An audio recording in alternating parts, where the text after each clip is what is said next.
Hello, welcome to this video lesson on the poem Kamikaze by Beatrice Garland. I'm going to run through some basic information about the background of the poem, then the themes, and then some ideas for analysis. We'll begin by clarifying some background information because it is a little bit detailed on this one. And when I say detailed though, what I'm about to go through you won't necessarily write about in the exam. A lot of this historical information is purely here just so you can understand the poem itself. So, Kamikaze was written in 2007 by Beatrice Garland, but it's set during World War II, most likely in 1944. Its meanings and its messages, though, could be about any time period. Its ideas about conflict are universal. Kamikaze actually means a Japanese aircraft loaded with explosives, designed with the intention of being light and cheap in order to fly into the USA's aircraft carriers. That's something something like what it would have looked like. The early versions of a Japanese kamikaze plane there, and then an aircraft carrier that had been hit. So the US were advancing through the Pacific Ocean, taking over Japanese control from islands which were being used as bases. The Japanese were outgunned and had no answer to the US Air Force, so they created the Kamikaze program to destroy the aircraft carriers. So Japan needed pilots quicker than it could train them, and it needed resources faster than it could make them. That's how the Kamikaze program came about. Despite what photos suggest, most of the 2,000 plus people who signed up to the program were anxious, hopeless, weak individuals who were placed in an impossible situation without having much control of it. This is what the eventual design for the planes would have looked like. Much more like a glider, very lightweight, very cheap. So all of these men had signed up to fight for Japan, but not for suicide missions initially. Men were lectured on patriotism, which means kind of your pride and love for your country. And they were also lectured on sacrifice by senior officers and asked to step forward if they wanted to volunteer. And of course, most of them did. They were under immense pressure from their country and their peers. A lot of them will have done this because they felt like they had no choice. To further prepare them, the men were told that they would become hero gods of the air, a promise which makes death sound less significant. Actually sounds like they're going to become national treasures, so sacrificing their lives would have been something they wanted to do. Those who denied the call or who turned their back on their missions became outcasts and treated like traitors. They had shamed Japan, a country which has a strong cultural focus on honor. Some were even sentenced to death if they returned. So the pilots were sent out on these missions to guide these explosive gliders into aircraft carriers, but the program was hugely unsuccessful, and Japan was soon after hit by the US atomic bombs and the end of the World War II. So I'm going to read the poem now, and afterwards we'll go into what each stanza actually means, how it's put together, what the deeper meanings are as well. So Kamikaze. Her father embarked at sunrise with a flask of water, a samurai sword in the cockpit, a shaven head full of powerful incantations, and enough fuel for a one-way journey into history. But halfway there, she thought, recounting it later to her children, he must have looked far down at the little fishing boat strung out like bunting on a green-blue translucent sea. And beneath them, arcing in swathes, like a huge flag waved first one way, then the other, in a figure of 8, the dark shoals of fishes flashing silver as their bellies swiveled towards the sun. And remembered how he and his brothers waiting on the shore built cairns of pearl grey pebbles to see who's withstood the longest the turbulent inrush of breakers, bringing their father's boat safe. Yes, grandfather's boat. Safe to the shore, salt-sodden, awash, with cloud-marked mackerel, black crabs, feathery prawns, the loose silver of whitebait, and once a tuna, the dark prince, muscular, dangerous. And though he came back, my mother never spoke again in his presence, nor did she meet his eyes, and the neighbours too. They treated him as though he no longer existed. Only we children still chattered and laughed, till gradually we too learned to be silent, to live as though he had never returned, that this was no longer the father we loved. And sometimes, she said, he must have wondered which had been the better way to die. So now we're going to go through the basic context of the poem itself, the who, what, where, when, and why, and how. How has it been put together to create meanings, and what are those meanings? So starting with the first stanza. Her father embarks at sunrise with a flask of water, a samurai sword in the cockpit, a shaven head full of powerful incantations, and enough fuel for a one-way journey into history. Let's start off with who we have in this poem then. So the first word is her. What that tells us is that it's in third person. So the person who's speaking right now isn't one of the characters. So we begin the poem with the speaker, but also a woman, and also the woman's father. So the speaker is telling us a story about a woman, and this woman seems to be the daughter of a kamikaze pilot. When it says embarked, then the beginning of the poem focuses on a kind of flashback of what must have happened on the day that this woman's father embarks aboard his plane for his final mission. And the fact that it says at sunrise with a samurai sword is interesting because Japan is known as the land of the rising sun. So setting off at this time is almost like a symbol for national pride. In addition, kamikaze pilots were promoted to the rank of officers, which means that they would have been given samurai swords. When it says powerful incantations in his head, incantations basically means like spoken spells or charms. But in this context, it means probably the propaganda of the Japanese officers. So when he's getting into his plane, his daughter imagines that he probably was running through all of these different things that he's been told, all of these different reasons for why he should go ahead with this mission. And linking to that, this one-way journey into history, pilots will have been told that they would always be remembered as heroes to Japan. He must have been going through the reasons in his head before setting off. The next answer is very different. It takes a very big turn. So, but halfway there, she thought, recounting it later to her children, he must have looked far down at the little fishing boat strung out like bunting on a green-blue translucent sea. So when it says she thought, recounting it later to her children, what that does for us is it confirms that the speaker is telling us the woman's thoughts about her father as she is telling her children about him. So if you want to imagine a scene, imagine children sat around a woman, and that woman is telling the story about her father, who was a kamikaze pilot. And we're hearing about all of this through the speaker. She imagines how he must have looked down from the plane and seen life and nature carrying on as normal. And when it says bunting, it just means kind of the celebration item, decoration. And we'll go more into why that was chosen later. And then it ends with the green-blue translucent sea that was beneath the plane. Again, that's natural imagery. We'll go into that later.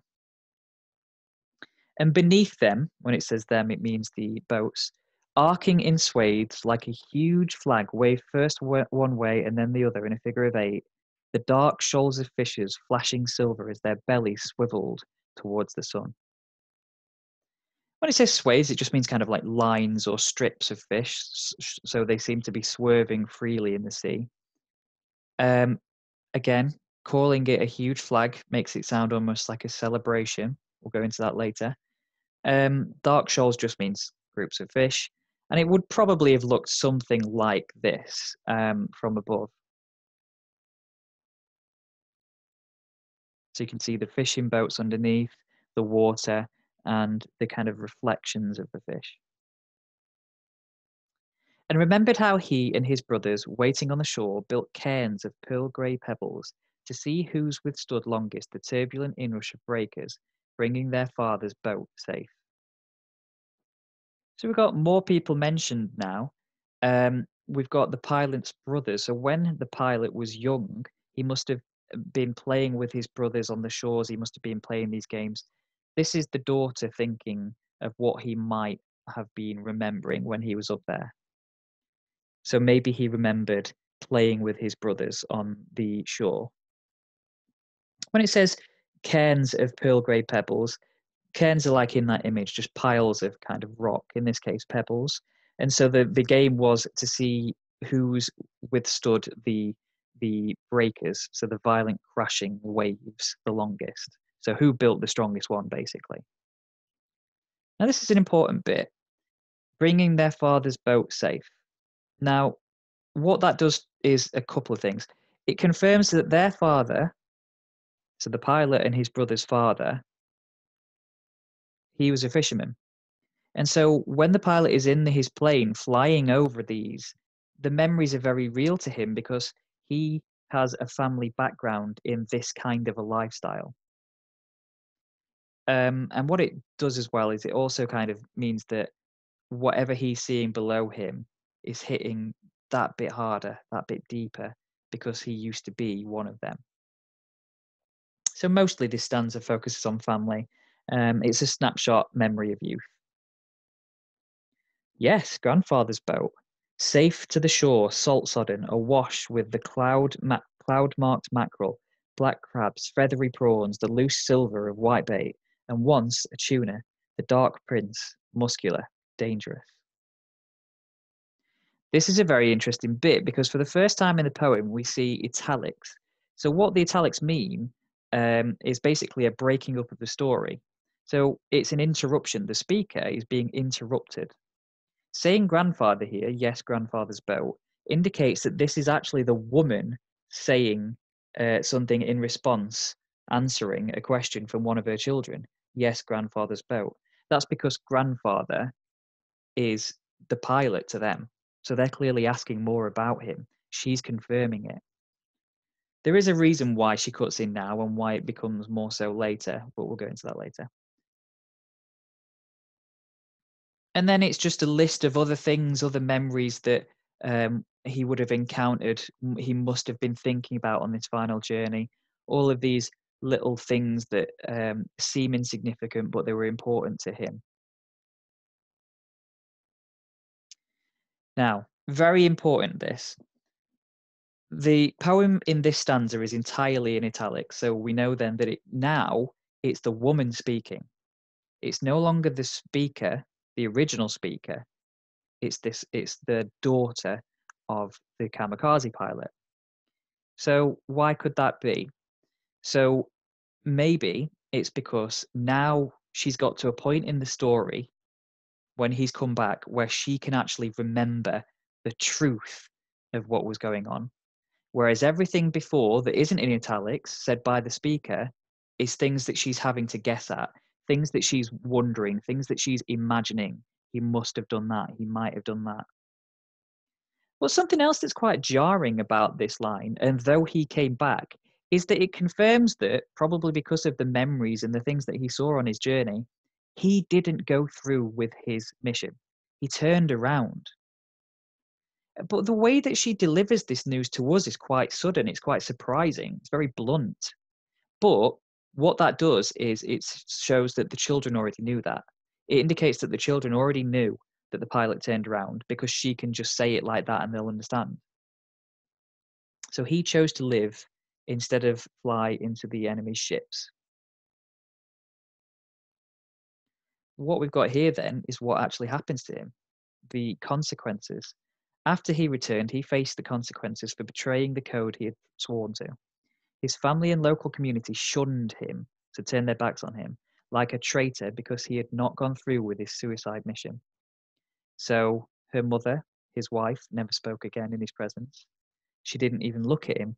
Even the neighbors treated him like he didn't exist anymore. And the only exception was children. We indicates that the woman is telling the story to her children.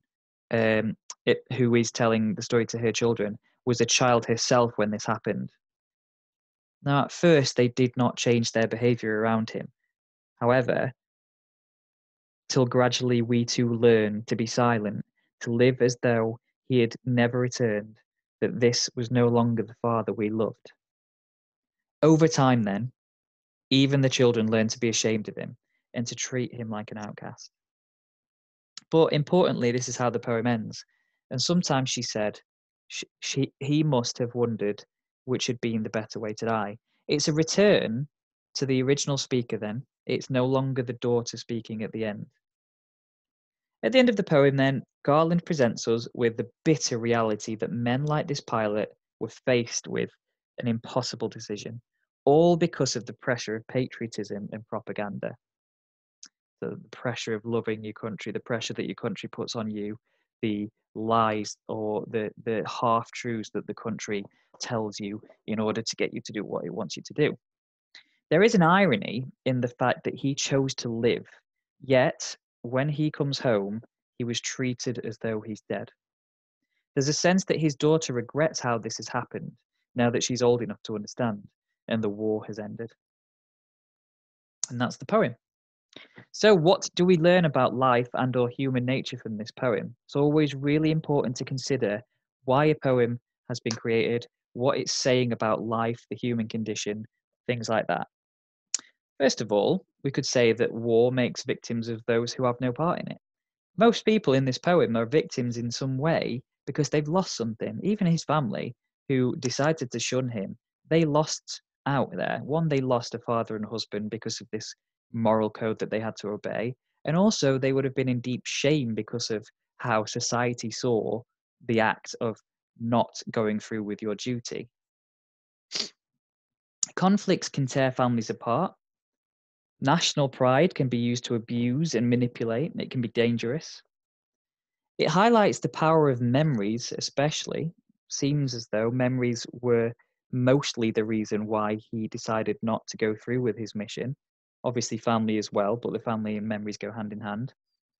And it also begs the question, what is the role of a soldier? So, themes. There are actually quite a lot of themes in here. Identity, patriotism, and duty is one that we're going to be going through. And then memories and nature also. You could say that they're all individual themes. You could say that shame, regret. There's lots of different themes, but we're just going to focus on these two primarily. So, first one, identity, patriotism, and duty. If we're looking then at the first stanza and then the first half of the second stanza, it's interesting that it starts at sunrise, as I said before, and we've got the samurai sword. So we've got a bit of symbolism here by Garland to open the poem up. It's interesting that she references the samurai who were kind of associated with being disciplined and respected in Japanese culture. Again, we're starting this poem with the pressure that was on him. If his head was full of powerful incantations, it's a very interesting choice of noun incantations to describe the propaganda he would have heard. It makes the mission sound almost hypnotic, hard to escape, like it's a spell that's being cast on him. One-way journey into history, they were told that glory would be brought to them because they would help Japan win the war. Their patriotism then, their love for their country was manipulated.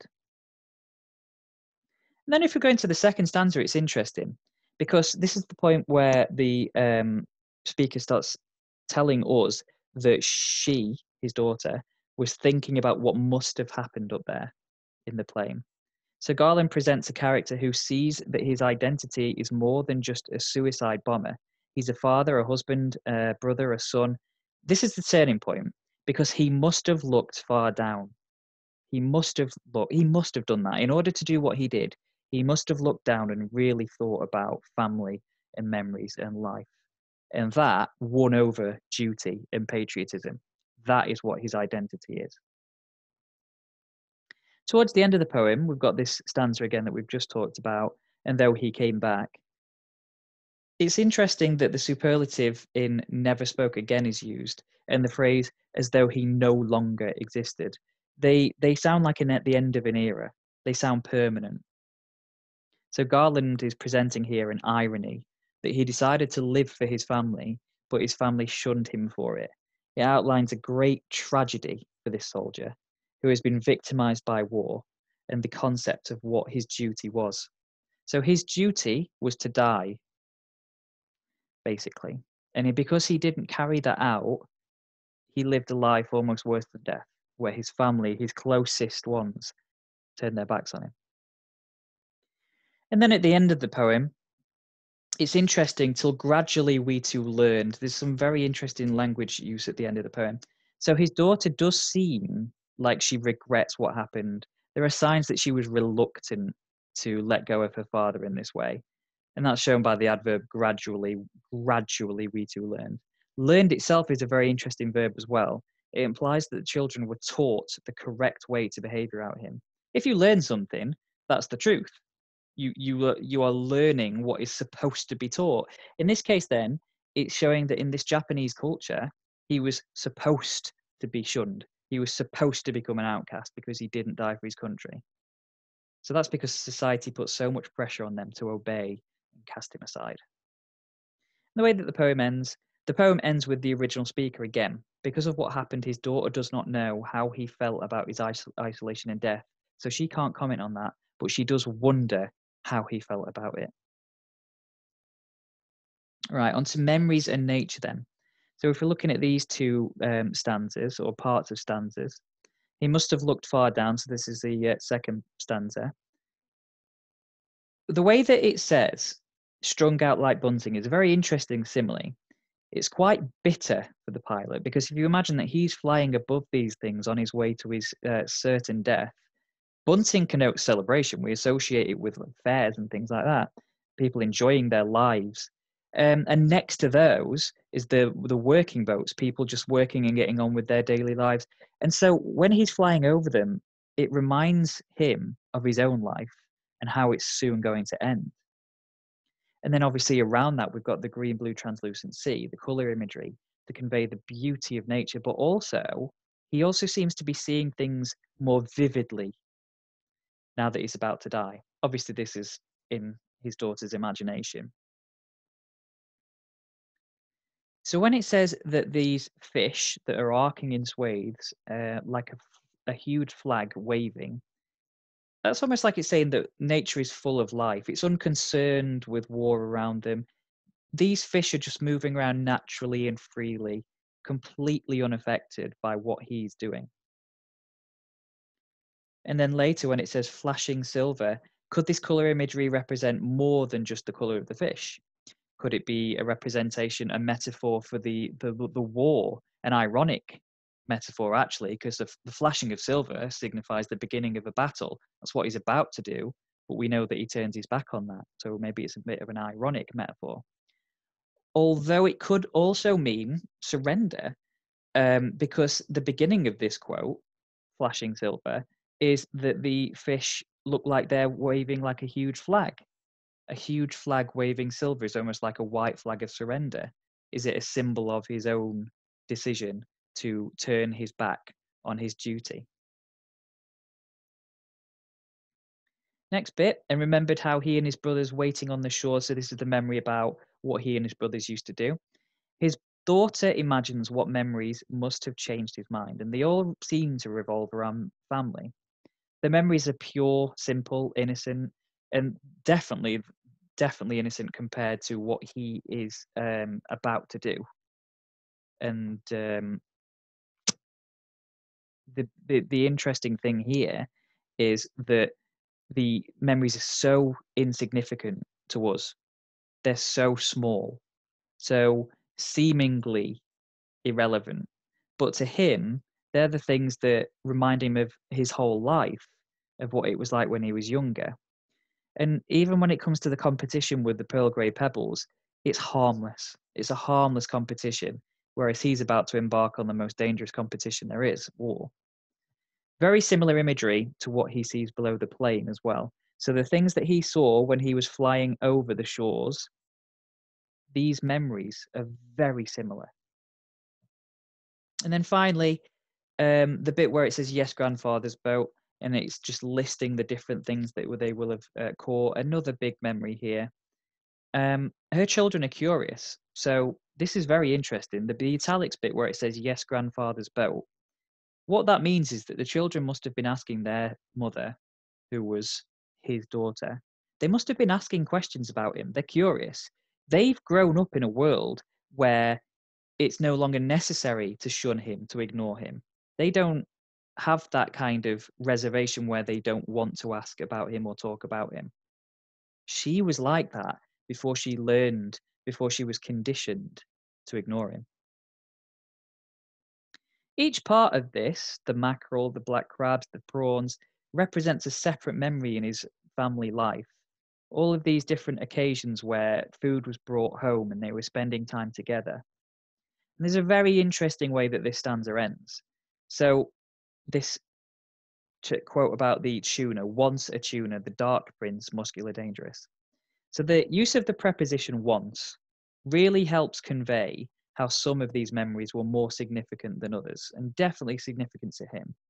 In this particular one, the tuna is described with the adjectives of dark prince, muscular, dangerous, and even nicknamed Dark Prince.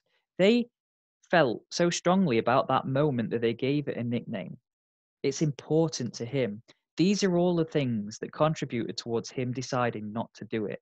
And of course, we've got this ultimate tragedy at the end of the poem that even though he decided to live for these things, for these memories, for his family, he ended up living a life that was worse, arguably, than death itself. And that is the poem. Once again, if you need any further help, there are lots of things that I didn't get to touch on in this video. So there's lots of things that you could explore further, lots of different interpretations of quotes, different themes as well. If you want to explore them further, then there's lots of resources on the revision drive. Obviously, if you ask your teachers for anything else that you might want or need, and these websites at the bottom, as always, are really, really useful. I hope you found the video helpful and that you understand the poem more. Thanks for listening.